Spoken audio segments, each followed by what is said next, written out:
Et le prix de la plus belle insulte au volant est attribué au connard.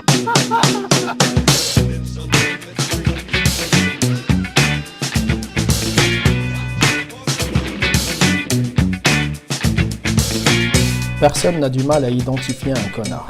Vous voyez cet individu qui nous grille la priorité dans une file d'attente, ou nous coupe la parole au milieu d'une discussion avec ses manières grossières, injustes et égocentriques. Il se donne des avantages injustifiés tout en étant persuadé d'être dans son bon droit. Avec son arrogance et son égoïsme narcissique, il arrive à énerver tout le monde. Eh bien ce petit connard, on va lui faire sa vidéo aujourd'hui. Bienvenue à Big Studio avec Ryan.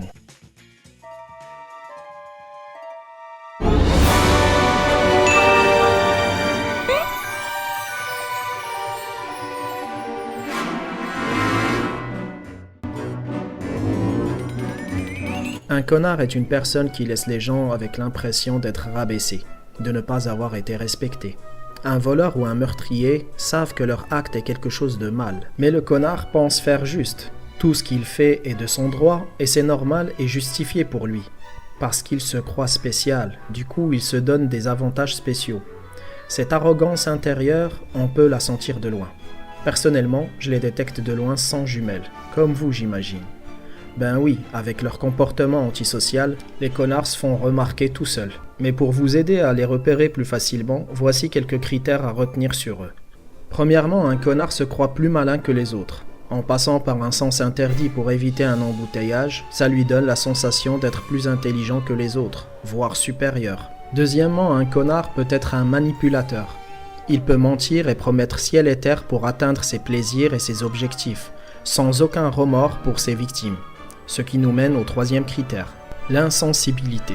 Vu qu'il croit être dans son bon droit, ça le rend imperméable aux plaintes de ses victimes. Quatrièmement, l'arrogance. Cette conviction d'être supérieur aux autres, d'être spécial et de croire à avoir le droit à des avantages spéciaux, contrairement aux autres. Cinquièmement, l'égoïsme. Ce mépris des intérêts des autres avec un attachement excessif porté à soi-même. Et sixièmement, c'est quelqu'un de grossier et irrespectueux. Bien sûr, on ne peut pas trouver tous ces critères en une seule personne, mais quelques-uns suffisent. Ah, on a un message de Guillaume. Pourquoi les connards nous énervent tellement ? Il faut savoir que Guillaume est quelqu'un d'un peu colérique, voire beaucoup. Et il faut pas mettre un colérique devant un connard, sinon ça peut se finir très mal. Et ça, c'est un autre sujet. Revenons à la question de Guillaume. Alors pourquoi les connards nous énervent tellement ?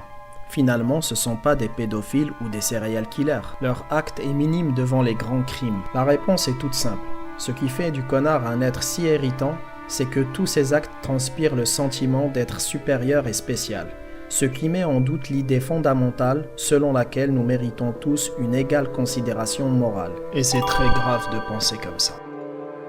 Ayayi nous demande comment on devient un connard. Cher Ayayi, il faudra du courage, de la patience et une détermination sans faille. Arnaquer ses potes, manipuler les collègues, tromper sa femme, maltraiter les gosses. Devenir un connard, ça se mérite. Et ça, c'est Google qui le dit. Mais est-ce qu'un connard sait qu'il est un connard ? Je trouve que j'ai trop dit ce mot-là dans cette vidéo. Bref, la fabrique du connard. Être un connard est un style de vie. Mais on ne l'est pas par nature, on le devient. Être un connard est principalement une affaire culturelle et d'éducation. Culturelle pour preuve, certaines cultures produisent moins de connards que d'autres. Par exemple, il y a moins de connards au Japon que dans certains pays pour ne pas citer de nom. Ceux qui voyagent beaucoup pour découvrir d'autres cultures remarquent un changement d'une région à l'autre, du comportement et de l'accueil chez les gens. Après, c'est normal qu'il y en a plus dans un pays que d'autres.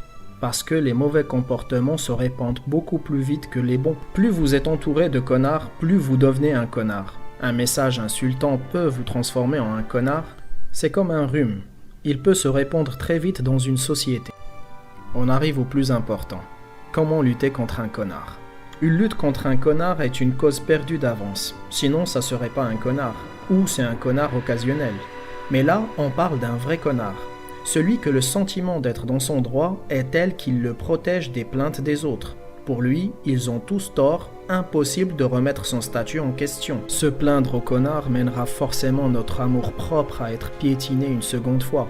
Alors comment faire? Quand vous traitez mal les gens, la seule fois où ça semble vraiment marcher, c'est à court terme. Ceux qui traitent les autres avec civilité s'en sortent généralement mieux. Le connard se bouffe la vie tout seul. Il perd ses amis, ses collègues, sa famille, personne ne le supporte, même pas son chien. Alors ne laissez pas son comportement vous transformer en un connard, car c'est vous le perdant. Restez civilisé, vous serez gagnant. Deuxièmement, ignorez ces actes quand ça vous touche pas directement. Au lieu que ça vous range de l'intérieur, dites-vous « Oh, quel fascinant spécimen ! Je n'arrive pas à croire que j'ai la chance de voir un connard d'aussi près. » Mais lorsque on est obligé de coopérer avec un connard, il faut fixer clairement les termes du contrat et de ne pas céder. Ne pas hésiter quand le moment est adéquat à lui répondre, clairement et sec. Certes, il reconnaîtra jamais, mais ça le freinera la prochaine fois.